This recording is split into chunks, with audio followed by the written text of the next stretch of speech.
Olá, hoje é terça-feira, dia 8 de junho de 2021, e o Grupo de Conjuntura está reunido para mais um episódio do nosso podcast. Eu sou o Gabriel Chianca, aqui comigo estão os pesquisadores Antônio Lixa, Caio Prates, Francisco Eduardo Pires e Margarida Gutierrez.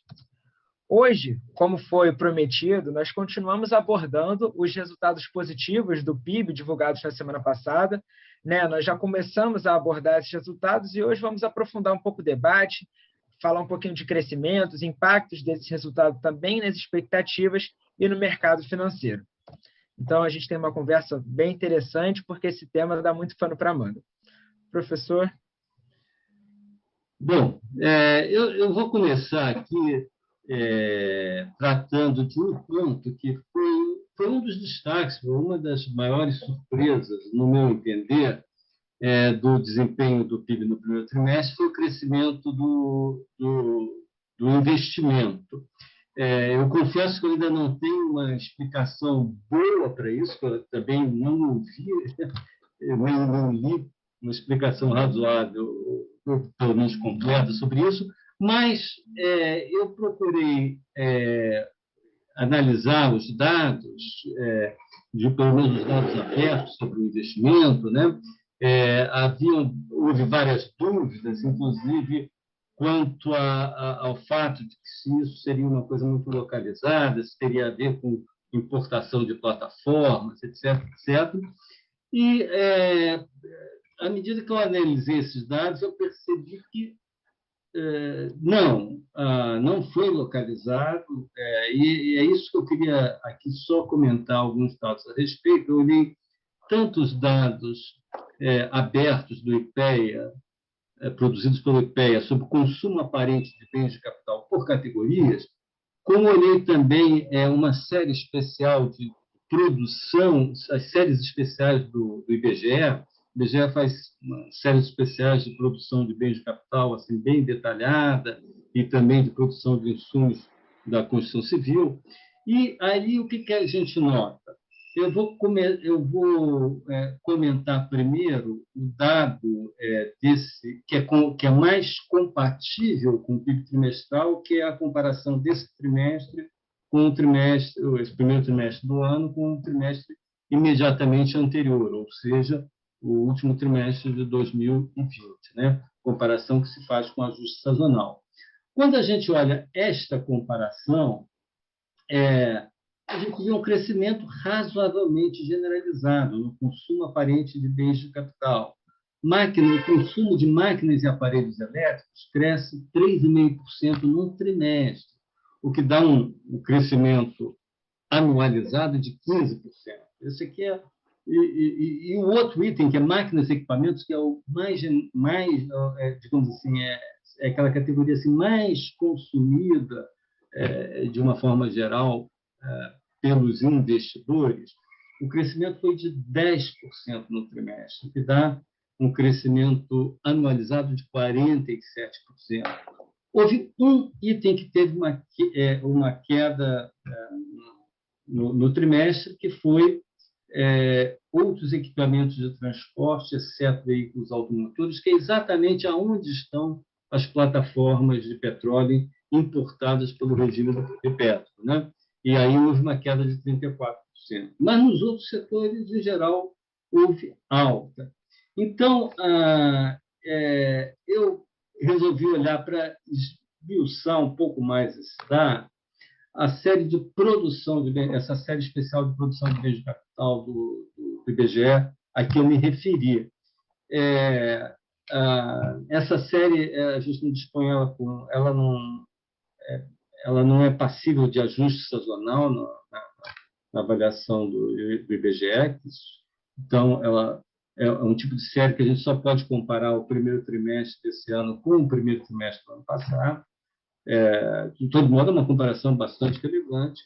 E aí o que a gente nota aí é o seguinte, por categorias, vou dar aqui os destaques.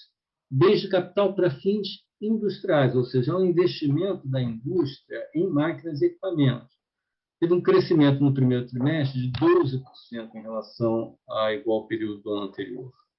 Sendo que os seriados E bens de capital para a indústria seriados são tornos, prensas, etc., são aqueles bens de capital que são usados pela maioria dos setores, né? Teve um crescimento de 25%. Então, a indústria investiu bastante em bens de capital. Agora, agricultura e construção foram os que puxaram, né? Mas aí o crescimento foi maior ainda. Para bens de capital agrícola, 40% de crescimento, bens de capital para construção, 40%, também 40% em relação ao ano passado. E bens de capital de uso misto, que é uma coisa mais ou menos aquele bens de capital mais ou menos de uso generalizado, cresceram 13%. Então, a gente vê que foi um fenômeno bastante disseminado pela economia. É verdade que a gente olhando o tipo de bem de capital que foi, por exemplo, a única categoria que não foi bem foi bem de capital sob encomenda. O que sugere um pouco que todo esse investimento em máquinas, equipamentos, etc., foi muito aquele investimento não de novos projetos, chamado greenfields, né? Novas plantas, etc., e sim investimentos em novas máquinas, reposição de equipamentos, por aí vai. Ainda assim, o resultado surpreende bastante. A gente tem algumas explicações específicas. No caso de bens de capital agrícola, a gente todos sabemos que o desempenho da agricultura está sendo muito bom e beneficiado pelos preços externos. A gente tem, no caso da construção, também uma explicação específica, né, no setor que foi beneficiado de alguma maneira, não vou refazer aqui a análise que a gente já fez sobre o setor de construção em podcast passado, mas é um setor que está crescendo e, portanto, o setor onde se está investindo. No caso da indústria, esse crescimento também foi muito grande, mas foi um setor que cresceu, né? A gente justamente não está vendo aqui serviços, né? Mas a indústria também cresceu, mas, de todo modo, a gente tem aí um resultado sobre o qual nós deveremos refletir e tentar interpretar daqui para frente, entender o que aconteceu, inclusive para pensar a economia nos próximos meses e no ano que vem.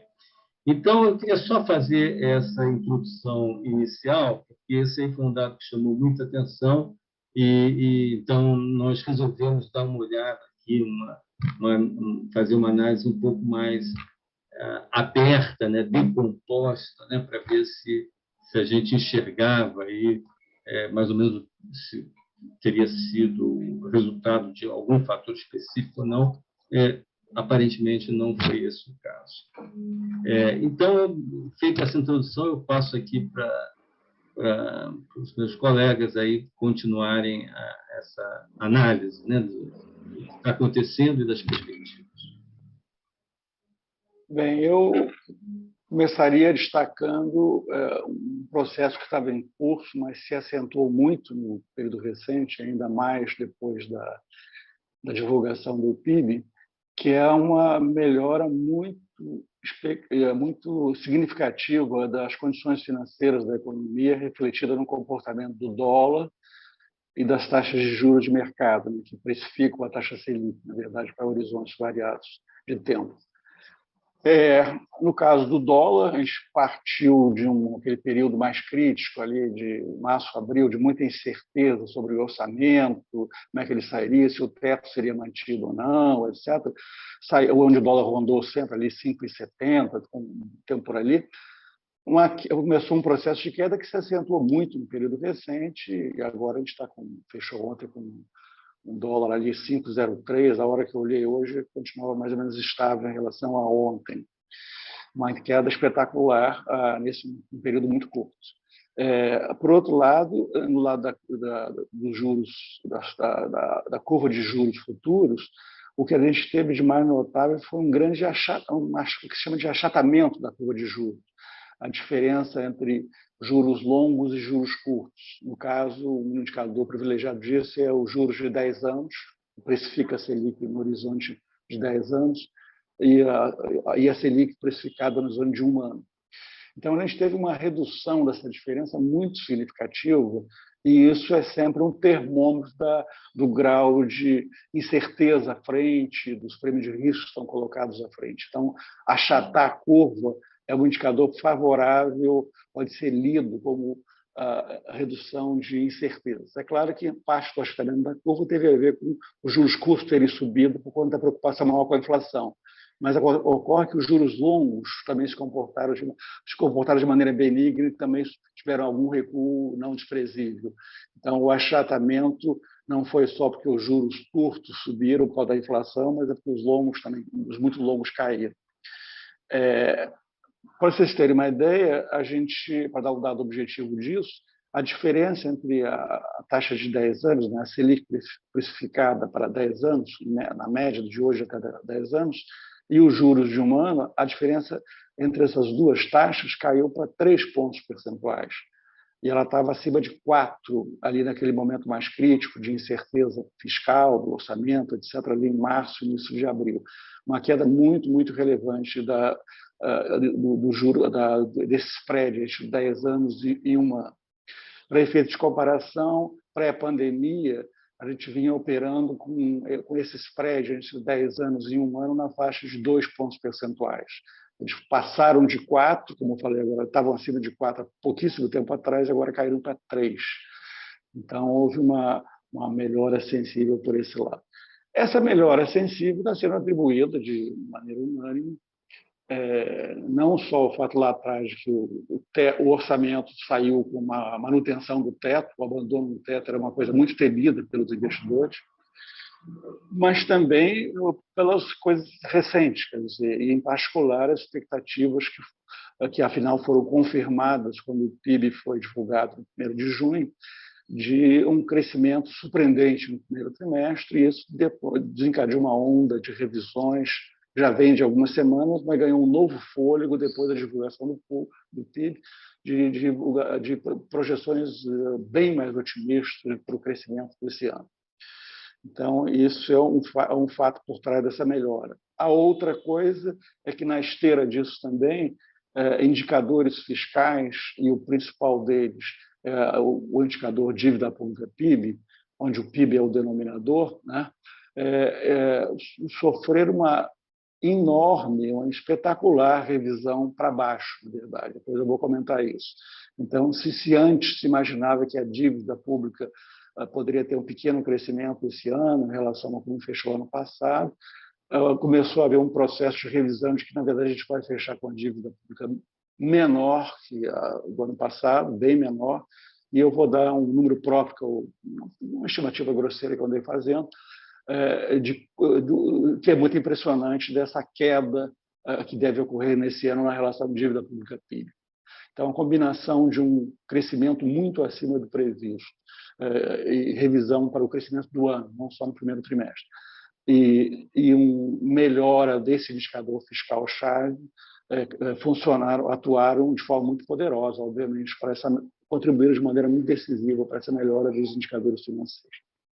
Então, toda a questão, vou fazer uns breves comentários sobre alguns pontos, já que a gente já tratou da questão da surpresa positiva no podcast, do crescimento no podcast da semana passada. As questões que, quando a gente analisa essa melhora do mercado financeiro, refletindo uma confiança maior na economia brasileira, né, as questões que se colocam é se esse bom desempenho da economia é consistente, sustentável, aí olhando mais para o horizonte de 2022, e também se a melhora fiscal que houve nesse indicador dívida pública-PIB é muito circunstancial, ou se o quadro fiscal está mudando para muito melhor do que se imaginava. Esses 2 pontos são chaves para a gente começar a olhar como é que as condições financeiras podem se comportar, digamos, no ano que vem. Então, são 2 questões chaves por trás. Em relação ao crescimento, que a gente já tratou semana passada, eu queria só fazer uns pequenos comentários que são os seguintes. A primeira coisa que a gente se pergunta, né, quando vê um crescimento, um desempenho do PIB muito melhor no primeiro trimestre que se imaginava há pouco tempo atrás, é em que medida isso reflete a condução que vem ocorrendo na política econômica, o rumo da economia que vem sendo imprimido pelo governo atual, e, na verdade, começou no governo Temer, esse rumo, em que medida a gente está colhendo isso com esse PIB, essa surpresa positiva, ou em que medida essa surpresa positiva se deve a fatores específicos fora da alçada da política econômica. Essa é a primeira questão que surge quando a gente olha esse dado do primeiro trimestre. E eu diria que é uma mistura das duas coisas, na verdade. E eu só destacaria desses pontos fora da alçada da política econômica que foram muito relevantes para esse desempenho que foi divulgado pelo IBGE, do PIB, destacaria 2 pontos que eu chamaria fora da alçada da política econômica. O primeiro é o cenário externo muitíssimo favorável, com a disparada de preços de commodities e o crescimento previsto para a economia mundial esse ano. Por diferentes canais, isso está beneficiando a economia brasileira. E o segundo fato a surpresa também tem a ver com o seguinte: como já estava em curso uma segunda onda, que começou a se delinear no final do ano passado e atingiu, por enquanto, seu pico ali pelo mês de março até o início de abril, o que se imaginava é que esse primeiro trimestre seria marcado por uma redução da mobilidade social. E, na verdade, não houve isso. Quer dizer, o processo que vem em curso do ano passado de relaxamento do distanciamento social continua em curso, com uma breve interrupção no mês de março até o início de abril. Mas, de um modo geral, esse processo continua. Ou seja, a população, independente do que a gente possa avaliar sobre isso, tem optado, na prática, por se comportar ignorando, em boa medida, a pandemia, a segunda onda e a gravidade do momento que a gente está vivendo, do ponto de vista sanitário. Então, isso é um fator extra política econômica que contribuiu para a surpresa positiva, evidentemente. Um ponto que eu queria destacar, no caso do cenário externo, é o seguinte: que esse benefício, esse bônus que a gente está tendo da disparada do preço dos commodities, lembrando que esse bônus, a disparada do preço dos commodities, foi um fator muito importante por trás do sucesso do governo Lula, dos seus 8 anos. Então, agora a gente tem de novo preços dos commodities jogando muito, muito a favor da economia brasileira. Só que eu queria destacar que, dessa vez, a gente vai retomar essa discussão futuramente, em outros podcasts. Só queria destacar um ponto específico sobre os canais pelos quais essa alta de preços commodities está beneficiando a economia brasileira, que são muito diferentes dos canais que operaram no governo Lula. Não vou me referir ao governo Lula, porque não teria tempo, só queria destacar um ponto, que é o seguinte: normalmente tem sido um padrão que, quando os preços de commodities têm bom comportamento, há uma apreciação cambial correspondente, de tal modo que anula ou neutraliza, em boa medida, o efeito inflacionário da alta de preços commodities na economia brasileira. Então, dessa vez não houve isso. O dólar estava alto, permaneceu alto, o real bastante desvalorizado. Então, a alta de preços commodities significou, na verdade, uma alta ainda maior. O câmbio desvalorizado potencializou a alta do preço de commodities para os produtores de commodities quando se pensa a sua renda em reais. Então, o que houve é esse mecanismo que lá atrás não operou, porque lá atrás a alta de preço de commodities foi neutralizada no seu efeito de inflação e renda dos produtores de commodities pela queda do dólar. E esse mecanismo operou. O aumento da renda dos produtores de commodities certamente tem um papel nada desprezível no bom desempenho da economia no primeiro trimestre, só que, por outro lado, essa alta de preços de commodities potencializada pelo dólar elevado também tem significado a principal fonte de pressão inflacionária. Então, é uma faca de 2 gumes. Ele ajudou o crescimento do ponto de vista imediato, mas gera uma interrogação à frente pelo fato de que a inflação está muito além do que se imaginava inicialmente, no início do ano, e uma razão importante para isso certamente é essa combinação preços de commodities e câmbio desvalorizado. Então, tem esses dois lados para olhar. Quanto à questão do outro fator que eu falei, fora da alçada da política econômica, que ajudou, que é a questão de não ter havido, o fato de que o relaxamento do distanciamento social prosseguiu, não foi interrompido pela segunda onda. De qualquer maneira, a gente deve ter em conta que, embora tenha prosseguido esse relaxamento, o setor serviços, aquela parte do setor serviços que depende muito do consumo presencial e tudo mais, continua sendo duramente afetada. Não devemos tomar isso como sinal de que a economia está operando como se não houvesse a pandemia. Não é assim, na verdade. Uma indicação clara disso é o seguinte: se a gente pegar o PIB do primeiro trimestre, que cresceu 1% em relação ao igual período do ano anterior. Se a gente for olhar serviços teve uma queda de 0,8%,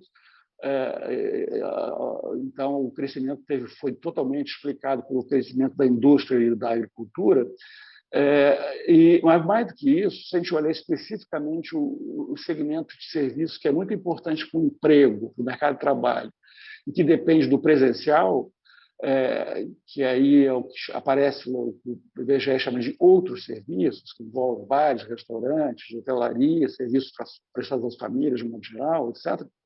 A queda foi de 7,4% nesse primeiro trimestre, contra o igual período do ano passado. Então, é só para chamar a atenção que a gente não está... A pandemia continua nos afetando de forma relevante, só que afetou muito menos do que se imaginaria com a segunda onda em curso. Esse é um ponto que eu queria destacar. Eu não vou me alongar mais sobre razões de crescimento, mas é óbvio, para não parecer que tudo tem a ver com fatores atípicos, claro que não.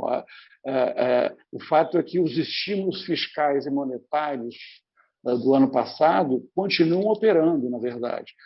Mesmo que esse primeiro trimestre tenha havido uma interrupção transitória do auxílio emergencial, por exemplo, há várias indicações de que o mega estímulo fiscal do ano passado, um dos itens foi o auxílio emergencial, ele gerou um aumento da poupança das famílias que passou a ser usado, na verdade, agora.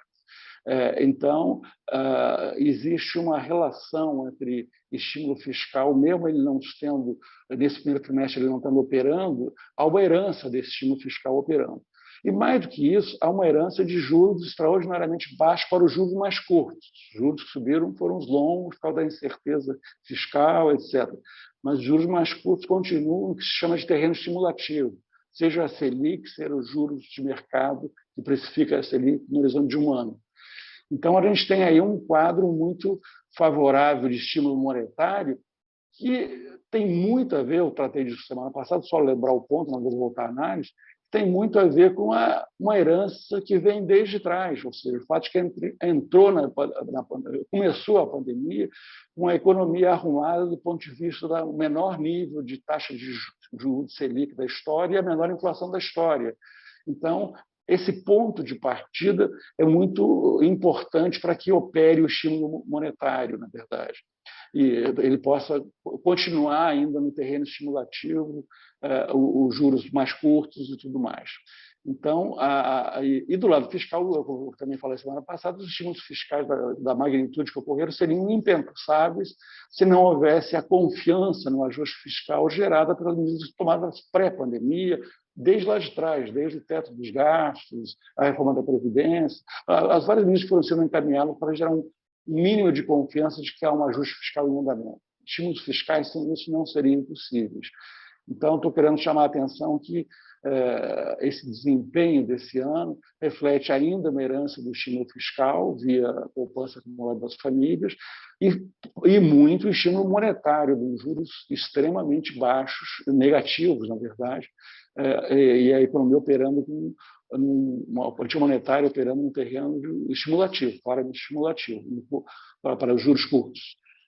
Então, essa combinação de fatores é que eu queria destacar. Depois eu volto a falar sobre a questão, já dialoguei muito, eu queria falar sobre a melhora fiscal que houve, que aí é uma coisa muito atípica, na verdade. Só para falar disso, aí depois eu saio de campo e voltamos a discutir como grupo trocar ideia sobre os riscos para esse cenário que a gente está vivendo, tanto do lado fiscal quanto do lado do crescimento, para 2022, principalmente. Do lado fiscal, eu queria chamar a atenção que essa melhora fiscal espetacular das projeções para a dívida pública PIB, mesmo para o déficit primário PIB, etc., esse ano, nada tem a ver com medidas que o governo tenha tomado do ponto de vista fiscal especificamente. Ela tem a ver com fatores extremamente particulares desse ano. Eu destacaria dois para a gente pensar. Um é o fato de que a taxa de juros que incide sobre a dívida esse ano é muito menor do que o crescimento do PIB nominal, que está sendo muito afetado não só pelo crescimento real esperado bom, em torno de 5%, mas por um deflator do PIB que está rodando na faixa de 10%. Ele reflete não só não é afetado só pela inflação do IPCA, mas pela inflação também dos preços no atacado. Então, ele está descolado do IPCA, bem descolado, atipicamente descolado, por causa dos preços do atacado lá na Lua, e isso faz com que o deflator esteja, nesse primeiro trimestre, foi de 10% em relação ao primeiro trimestre do ano passado e deve continuar assim. O fato de que a gente tem um crescimento do PIB nominal, fruto de um deflator de 10, uma previsão de um crescimento de 5, isso dá um PIB nominal crescendo 15,5%. A minha estimativa pessoal é que a taxa de juros esse ano vai ser de 7%, a taxa que incide sobre a dívida bruta. Essa hora. Então, vocês veem que é uma taxa de juros muito abaixo do PIB, do crescimento do PIB nominal. Então, tudo mais constante, se houvesse, digamos, um resultado primário equilibrado, só por esse fator atuaria para reduzir a dívida pública do ano passado de 88,8% para 82%, segundo a conta que eu fiz. Só que, como tem um déficit primário, que também está sendo reduzido por conta do deflator, do PIB nominal, na verdade, o déficit primário deve ficar um pouco acima de 2%, se adiciona o déficit primário, subtrai lá uma coisa que vai amortecer o crescimento da dívida, que é a devolução do BNDES de empréstimos que o Tesouro fez para o BNDES no passado, e isso, na minha estimativa preliminar, dá uma dívida pública no final desse ano de 83% do PIB, contra 88,8%. Isso é um resultado extraordinário, olhando só esse indicador, porque até o ano passado se falava de dívida caminhando para 100% do PIB. Nesse ano começou com a ideia de que, na melhor das hipóteses, ficaria estável, muitos analistas projetando um pequeno crescimento da dívida esse ano, e ela vai acabar muito abaixo do ano passado. Agora, insisto, isso não tem nada a ver com a política econômica, tem a ver com o PIB nominal, e tem a ver com outro fator fundamental. O gasto, a parte dos gastos públicos que foi submetida ao teto está crescendo esse ano 2%, porque ela é corrigida pela inflação do ano passado, que fechou em junho do ano passado. Imagine um teto, um gasto submetido ao teto, que cresce 2% e um PIB que cresce 15,5%, como eu estou imaginando. A espetacular queda, em termos de percentual do PIB, do gasto submetido ao teto. Tudo isso são coisas que não foram decisões de política econômica, foram coisas que aconteceram, por diferentes razões. Então, isso tudo favorece um desempenho que é muito benéfico nesse ano. Então, a gente tem que se perguntar sobre como é que isso vai operar à frente, na verdade, porque esses fatores não vão estar presentes daqui para frente. A Margarida, por exemplo, fez um trabalho interessante há um tempo atrás para a gente, pegando a taxa de juros que incide sobre a dívida e comparando com o PIB nominal, essa mesma que esse ano é totalmente descompassada, o PIB nominal muito acima da taxa de juros que incide sobre a dívida, e ela mostrou no trabalho que ela fez para a gente, que a gente discutiu, que a taxa nos últimos 10 anos, se não estou enganado, os juros ficaram sempre acima do PIB nominal e, na média, acima de 2 pontos percentuais do PIB. E agora a gente está falando de uma taxa de juros provavelmente ali ao redor de 7, um PIB de 15,5. Vocês veem que é um cenário muito diferente de tudo mais, que opera como um redutor brutal da dívida pública, essa diferença entre essas duas coisas. Então, é isso que é o grande fator por trás. Então, em relação a isso, eu queria assim, adicionar alguns comentários em relação ao que o Caio acabou de colocar, é que o cenário poderia ser pior. Então, em certo sentido, a gente tem esse ano uma diferença entre o juro nominal e o PIB nominal, que deve dar uns 5 pontos percentuais do PIB, que é muito grande, que favorece muito a Na queda minha da estimativa, dívida 8. pública do PIB. Na minha estimativa, 8,5. A diferença era imensa. Então, é uma grande diferença, mas vamos lá. Nós, esse ano, tínhamos no início do ano algumas grandes dúvidas. A primeira delas é: o teto vai perdurar ou não vai perdurar? O teto não foi derrubado. A gente sabe que ele foi fragilizado, sim. Todos os gastos pandemia estão registrados fora do teto e houve muitas tentativas de tirar gastos obrigatórios do teto, mas, enfim, ele foi preservado. Não sabemos até quando ele será preservado. Mas isso certamente também é um fator que contribui para a melhoria dos indicadores de confiança financeiros e até para essa conta que a gente faz entre os juros e o PIB, que vão, no fundo, definir, né, grande parte da trajetória da dívida pública em relação ao PIB. A outra em relação ao resultado primário. O efeito PIB aí tem um efeito importantíssimo, porque o PIB nominal vai crescer muito, porque o deflator implícito do PIB vai crescer muito, por conta da inflação. Agora, a gente tem tido, sim, um aumento da arrecadação extraordinário ao longo deste ano. Então, todos os indicadores, a arrecadação federal, a receita do governo central, todas essas são indicações de que a gente está tendo aí um aumento muito grande da receita.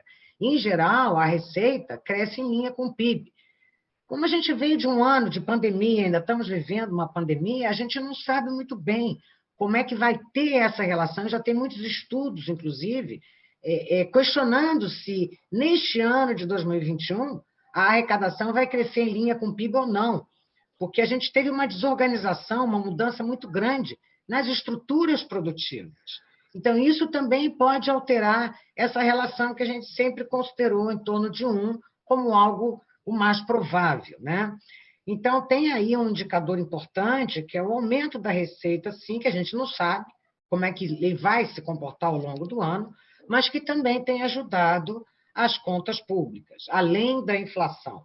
Agora, esse quadro todo que a gente está colocando aí, que está bem melhor do que a gente imaginava no início do ano, em certo sentido, ele tem a ver também, aí a minha opinião, né, que pode ser diferente do resto do grupo, com a preservação da política fiscal. Sabemos que ela está enfraquecida, é óbvio que ela está. Todas as tentativas de burlar sempre as regras fiscais é algo que tem marcado, né, a sociedade brasileira nos últimos 3 anos. Né? Toda a virulência em relação à regra do teto é o vilão da história? Não, não é. Mas, de certo sentido, a gente hoje tem aí 2 regras fiscais, que elas estão mantidas. Né? Então, eu acho que isso também é fruto da política econômica. Eu acho que, em parte, isso a gente deve à política econômica, sim, porque a gente hoje poderia ter simplesmente o abandono de todas as regras fiscais. E isso ainda não aconteceu. Então, esse é o meu ponto. Eu concordo totalmente com o que a Mariana falou, e só reforçando o seguinte, para ver quanto essa questão, manutenção do rigor fiscal, do teto, é importante. A gente teve uma experiência recente agora. Quando havia no ar o temor de que, de algum modo, o teto seria posto de lado, a gente viu para onde foi o dólar, para onde foram os juros, para onde foi a inclinação da curva de juros. Eu estou falando de uma coisa de março a abril, não estou falando de um período muito para trás. E a coisa começou a melhorar do ponto de vista das condições financeiras exatamente porque o teto, mesmo fragilizado, como a Maria falou, foi mantido, ainda existe esse compromisso, etc, etc. Só que aí é um tema que a gente vai ter que discutir. Exatamente uma das questões-chave que vai estar em questão no ano que vem totalmente, ainda mais por ser um ano eleitoral e dado o discurso previsível dos candidatos, é o teto dos gastos. Ele vai estar totalmente... No fundo, a gente conseguiu uma trégua, primeiro com o orçamento preservando o teto e deixando os gastos extrateto como gastos temporários, com créditos extraordinários, por conta da pandemia, etc. Então, esse foi o arranjo que foi definido. Mas... e teve essa melhora espetacular dos resultados fiscais, por razões que nada tem a ver com a política fiscal, que eu estava comentando antes, mas para o ano que vem há uma imensa incerteza. O ano que vem, do lado fiscal, os juros vão voltar ao padrão que a Margarida analisou no trabalho para a gente, sempre acima do PIB nominal, taxa de juros que incide sobre a dívida pública. Portanto, isso faz com que, tendo déficit primário, haja uma dinâmica de crescimento da dívida que vai ser retomada. E existe todo um discurso previsível, político, dos candidatos contra o teto. No caso do Bolsonaro, imagino que vai haver uma pressão forte sobre o Paulo Guedes para arrumar artifícios para gastar fora do teto. Que artifícios serão esses, não sabemos, mas que vai haver uma pressão forte. Vai. No caso do Lula, estou falando dos dois candidatos que hoje estão em questão. No caso do Lula, é porque é o discurso tradicional do PT, basta ler os artigos dos economistas do PT mais próximos do Lula, eles estão totalmente contra o teto, acham que a expansão do gasto é que vai puxar o crescimento, acham que a gente tem que flexibilizar as regras fiscais de curto prazo em troca e garantir a confiança dos investidores com anúncios de promessas de médio e longo prazo. É um caminho perigosíssimo do ponto de vista do impacto disso na confiança dos investidores, no impacto nas condições financeiras do país no ano que vem. Então, a gente tem um ano muito complicado. Esses fatores pontuais que operaram esse ano não vão estar operando no ano que vem, no sentido de conter a dívida, e o regime fiscal pós-2023 em diante vai se colocar como uma imensa incógnita. E como é que os investidores vão reagir a isso? Vão reagir low profile, não vão ligar muito? Não sei, eu acho que vão ligar sim. E isso é um imenso risco para a economia no ano que vem. Bom, eu queria fazer uma provocação aqui, mas acho que eu vou deixar para o nosso próximo podcast, porque hoje nós nos estendemos aqui excessivamente. Então, deixamos para continuar com a nossa discussão na próxima terça-feira. Mais um podcast do Grupo de Conjuntura. Até lá.